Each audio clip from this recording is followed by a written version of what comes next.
সংসারের লক্ষ্মীশ্রী ধরে রাখতে পরিপাটিভাবে গুছিয়ে কাজ করাই আমার অভ্যাস। এই তীব্র গরমে ভোরবেলায় ঘুম থেকে উঠে কিভাবে কাজ করলে সংসারের সমস্ত কাজ গুছিয়ে করা যায় অথচ তাড়াতাড়ি করা যায়, আজকে তোমাদের সাথে এই দুটো বিষয় শেয়ার করতে চলেছি। আশা রাখছি আজকের ভিডিওটা তোমাদের দেখতে খুব ভালো লাগবে। আর ভিডিওর কোনো অংশ যদি তোমাদের ভালো লেগে থাকে তাহলে তোমরা এই ভিডিওর মধ্যে একটা লাইক দিয়ে দিতে পারো আর আমাকে একটা কমেন্ট করে জানাতে পারো তোমাদের আমার ভিডিওটা কেমন লাগলো। রাধে রাধে বন্ধুরা, সুপ্রভাত। কেমন আছো তোমরা সবাই? আশা করছি সবাই খুব ভালো আছো আর সুস্থ আছো।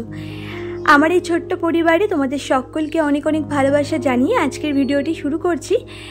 আর আশা রাখছি আজকের এই নতুন ব্লগটা দেখতে তোমাদের খুব ভালো লাগবে। আর আজ হলো মঙ্গলবার আর এখন সময় হচ্ছে ঠিক ভোর 5টা। যদিও ঘুম ভেঙেছিল ওই ভোর 4:40। তো এই যে বিছানা থেকে উঠতে উঠতে কিন্তু ওই ভোর 5টাই বেজে গেছিলো। তো যাই হোক, এদিকে দেখো সোজা জল নিয়ে কিন্তু চলে এসেছিলাম একেবারে। তো আগে নতুন ঘরের সিঁড়িটা না জল দিয়ে ভালো করে ধুইয়ে দিলাম আর তারপরে এই যে বাসি গেটের সামনে কিন্তু একটু জলের ছড়া দিয়ে নিচ্ছি। কখনো কখনো তো ডাস্টিং করার পরেও জলের ছড়াটা দিই, তবে আজকে ইচ্ছে হলো যে আগেই দিই। আসলে আমার শাশুড়ি মাকে দেখেছি, আমার শাশুড়ি মা কিন্তু যেদিনই ঘুম থেকে আগে ওঠে তখন কিন্তু আগে বাসি গেটের সামনে জল দেয়, তারপরেই বাদ বাকি কাজে হাত দেয়। তো যাই হোক, আমিও কিন্তু সেটাই করলাম আজকে, যেহেতু আমি আগে উঠেছি। আর তারপরে দেখো এখন আবার এই যে ঝাঁটাটা নিয়ে সোজা চলে এসেছি বাইরে। এখন এই উঠানটাকে ঝাড় দিয়ে নেব। আর এই ঝাঁটাটা তো একদমই ছোট হয়ে গেছে। আসলে কিছুদিন আগে তো মিস্ত্রি কাজ করছিল নতুন ঘরে, তো প্লাস্টার হয়েছে যেহেতু, আর প্লাস্টারে জানোই তো ঝাঁটা লাগে, তো ওখানে ঝাড় দিয়ে দিয়ে ঝাঁটাগুলোর একদম কাঠিগুলো খুলে গেছে আর অনেক কাঠি তো ভেঙেও গেছে। তো ওই জন্যই না ঝাঁটাটা এত ছোট হয়ে গেছে। তো এই ছোটো ঝাঁটা দিয়ে না ঝাড় দিতে খুব অসুবিধা হচ্ছে, জানো না। তো কি করা যাবে ভাবছি না একটা নতুন ঝাঁটা নিয়ে আসবো।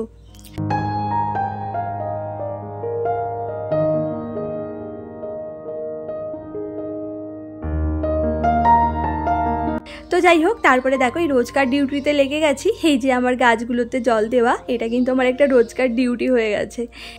আর গাছগুলোকে কিন্তু অনেকটা ভালোও বেসে ফেলেছি। আর এত ভালোবাসার জন্য কিন্তু গাছগুলো কিন্তু খুব ভালো গ্রো করছে, জানো তো। আর এত ভালো লাগে না গাছের মধ্যে যখন ফুলগুলো ফুটতে দেখি। তো যাই হোক, তারপরে তো ঘরে গিয়ে ঘরটা ডাস্টিং করেছিলাম, তারপরে ঘরটা না মুছেও নিয়েছি।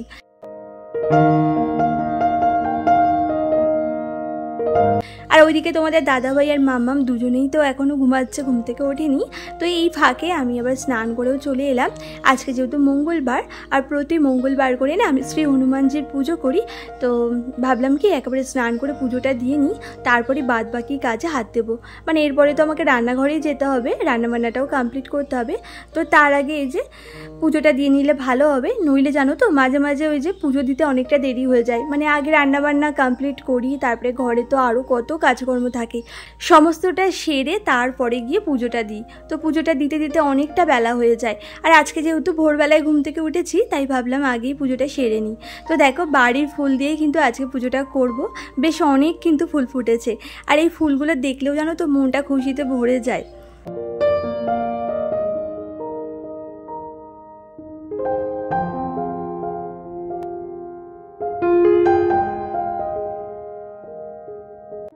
স্নান কমপ্লিট হয়ে গেছে, এখন যাব ঠাকুর পুজো করতে।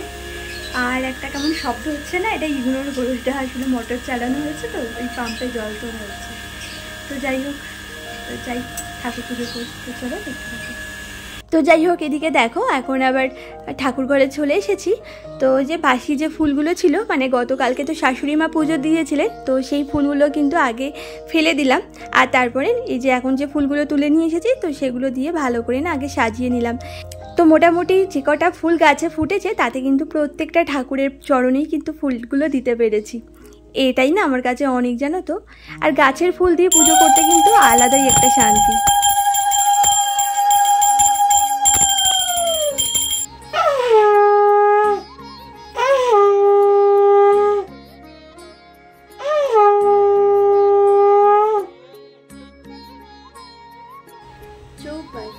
जय हनुमान ज्ञान गुण सागर, जय कपीशति हूँ लोक जागर।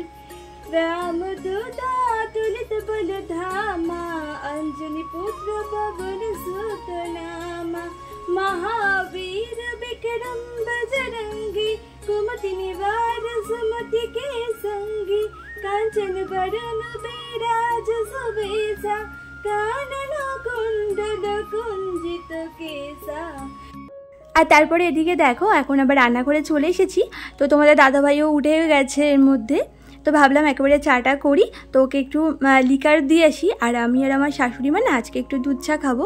তো কয়েকদিন ধরে না তোমাদের দাদাভাইয়ের সাথে আমিও লিকার চাই খাচ্ছিলাম, আর দুধ চাটা না অ্যাভয়েড করেই চলছিলাম। দুধ চাটা না সকালবেলা খালি পেটে খেলে খুব গ্যাসের সমস্যা হয়, আর সে কারণে না দুধ চাটা খাচ্ছিলাম না। তো অনেক দিন পর কিন্তু ইচ্ছে হলো দুধ চাটা খেতে, তা ভাবলাম কি খাই। তো তোমাদের দাদাভাইয়ের তো ডক্টর বারণই করেছিল দুধ চা যেন একদমই না খায়, আর লিকারটা যদি মাঝে মাঝে খায় কোনো অসুবিধা নেই। ওই জন্যই না ও লিকারটাই খায়, এখন আর দুধ চা খায় না। আর আগে তো দুধ চা ছাড়া একদম খেতেই পারতো না। তো যাই হোক, তারপরে দেখো এখন আবার সোজা রান্নাঘরেই চলে এসেছি চাটা খেয়ে। আর এসে আগে না বাসনগুলোকে গুছিয়ে নেব। আসলে আমার রান্নাঘরটা তো খুবই ছোট, তোমরা তো দেখে বুঝতেই পারছো। তো এই বাসনগুলো না ওই গামলাটার মধ্যে থাকলে রান্নাঘরের জায়গাটা যেন অনেকটা কমে যায়। আর সেজন্য না আগে ভাগে দেখো বাসনগুলোকে গুছিয়ে রেখে দিচ্ছি, গামলাটাকে না সরিয়ে রাখবো, তাহলে কাউন্টার টপটা একদম ফাঁকা হয়ে যাবে। আর ফাঁকা জায়গায় দেখবে কাজ করেও একটা শান্তি পাওয়া যায়। রান্না করতে করতে তো জিনিসপত্রগুলো রাখতে হয়, একটু তো জায়গা লাগেই। তো যাই হোক, তারপরে দেখো ছোট বাসনগুলো রেখে দিয়েছি কাউন্টার টপের নিচের এরিয়াটায়। আর আমি তো ওই হাতা খুন্তি ঝাঁঝরি যা যা দেখলে তো সমস্তটা একটা না প্লাস্টিকের বোতল কেটে DIY করেছিলাম, তো সেটার মধ্যেই রাখি। দেখতেও যেমন ভালো লাগে আর জিনিসগুলো এক জায়গায় থাকে, অর্গানাইজও থাকে, সহজে হাতের কাছে থাকলে পাওয়াও যায়, সেজন্যই বানিয়েছিলাম আর কি। তো যাই হোক, তারপরে তো একদিকে ভাত বসিয়ে দিয়েছি আর একদিকে না ডাল বসিয়ে দিয়েছি। তো ভাত আর ডালটা তো হতে হতে বেশ অনেকটা সময় লাগবে। তো ভাবলাম কি এই ফাঁকে জামা কাপড়গুলোকে গুছিয়ে নিই। আর এই যে জামা কাপড়গুলো দেখছো এগুলো তো গত দিনের জামা কাপড়, গত দিনের ওই যে বিকেলবেলা জামা কাপড়গুলো আনা হয়েছিল, তো ভাঁজ করাই না হয়নি। আসলে শরীরের সাথে না একদম পেরেই উঠছিলাম না, কদিন ধরে না এতটা কষ্ট হচ্ছে আর যা গরম পড়েছে। আর তার উপরে তো আমার এতগুলো অপারেশন হয়েছে না, তার জন্য এখন শরীরে না আগের মতো আর পেরে উঠি না। আগে যেমন দৌড়ঝাঁপ করে সমস্ত কিছু করতে পারতাম, এখন অতটা দৌড়ঝাঁপ করতে পারি না, তবুও করি জানো তো, যতই কষ্ট হোক তাও অনেক কিছুই করি। আর আমার অপারেশন হয়েছে খুব বেশি দিনও হয়নি, লাস্ট অপারেশন হয়েছিল সেপ্টেম্বর মাসে, আর তার আগে তো একটা হয়েছিল ফেব্রুয়ারি মাসে। গত বছরে কিন্তু আমার দুটো অপারেশন হয়েছিল। আর তোমরা নতুন বন্ধুরা অনেকেই হয়তো জানো না, তাই বললাম আর কি। পুরনো বন্ধুরা তো জানোই আমার কত বড় অপারেশন হয়েছিল। আমি তো মৃত্যুর মুখ থেকে ফিরে এসেছি জানো তো। কপালের দিকে লক্ষ্য করলে দেখতে পারবে আমার কপালে কিন্তু ফাটার দাগ আছে। অজ্ঞান হয়ে পড়ে গিয়ে না কপাল ফেটে গেছিলো দুটো জায়গায়। মানুষ মরে গেলে যে কতটা কষ্ট হয় সেই মুহূর্তটা, সেটা না আমি নিজের চোখে দেখেছি। আমার এমন অবস্থা হয়েছিল, আমার না জ্ঞানই থাকছিল না, শুধু অজ্ঞান হয়ে যাচ্ছিলাম বারে বারে। তো যাই হোক, তোমাদের সাথে অনেক বেশি কথা বলে ফেললাম। তো দেখো ওইদিকে কিন্তু মোটামুটি সমস্ত জামা কাপড়গুলো গুছিয়ে কমপ্লিট করে নিয়েছি। তারপরে তো ছোট্ট যে ওয়ার্ড্রপটা দেখলে তো সেখানে রেখে দিয়েছি। আর ওয়ার্ড্রপের মধ্যে না বেশ কিছু জামা কাপড় ওলট পালটও হয়ে গেছে, মানে একটু অগোছালো হয়ে গেছে। আসলে তোমাদের দাদাভাই আর মাম্মাম দুজনে জামা কাপড় না খুঁজে যখন পায় না, ধরো যে জামাটা পরবে সেটা খুঁজে পাচ্ছে না, সেটা ধরো একটু ভেতরের দিকে আছে, তখন কি করে এমন করে টানা হিচড়া করে সমস্ত জামা কাপড়গুলো না অগোছালো হয়ে যায়। তো ভাবছি কি একদিন সময় করে সমস্ত জামা কাপড়গুলোকে বার করে গুছিয়ে টুছিয়ে রাখবো। তার আগে ভাবছি কি একবার না একটু রোদ খাইয়ে নেব। খুব পিঁপড়ে হচ্ছে আমাদের ঘরে জানো তো, এমনকি ওয়ার্ড্রপের ভেতরেও পিঁপড়ে ঢুকে গেছে। কি করে কি জানি, কি করে পিঁপড়েগুলোকে তাড়াই বলো তো, আমাকে তোমরা একটু উপায় বলো তো কমেন্ট করে। তো যাই হোক, তারপরে দেখো এইদিকে রান্নাঘরে এসে আজকে তো ঝিঙে আলু পোস্ত করব। তো ওইদিকে ঝিঙেগুলো কেটে দেখো আলুগুলোকেও কেটে নিলাম। আর যখন নিচে বসে কাটি না, তখন আগে সমস্ত সবজিগুলো কেটে রেডি করে নিই, আর তারপরেই কিন্তু রান্নাটা বসাই। তবে আজকে এই যে দাঁড়িয়ে দাঁড়িয়ে কাটছি ছুরি দিয়ে, তার জন্য দেখো ওইদিকে রান্নাও বসাচ্ছি, এদিকে কিন্তু কেটেও নিচ্ছি। দুটো কাজই কিন্তু একসাথেই হয়ে যাচ্ছে, তাতে কিন্তু সময়টা অনেকটাই বেঁচে যাচ্ছে, খুব তাড়াতাড়ি কিন্তু হয়ে যাচ্ছে। ওদিকে দেখলেই আমি কিন্তু আলু পোস্ত করার জন্য আলুগুলোকে ভাজছিলাম, আর আলুটা ভাজা হতে হতে এদিকে কিন্তু শাকটাও কেটে নিচ্ছিলাম।